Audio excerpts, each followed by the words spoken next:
Engine is the heart of the vehicle. If proper care is not taken, it may lead to deterioration of its life and performance.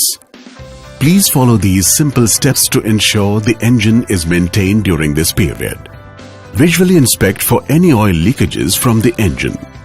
Check the engine oil level with the dipstick, with the vehicle parked on the main stand or in the upright position.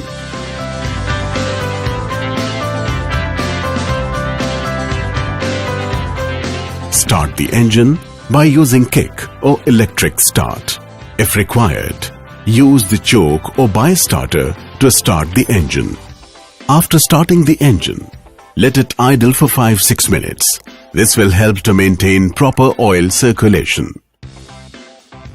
It also ensures proper functioning of the fuel system.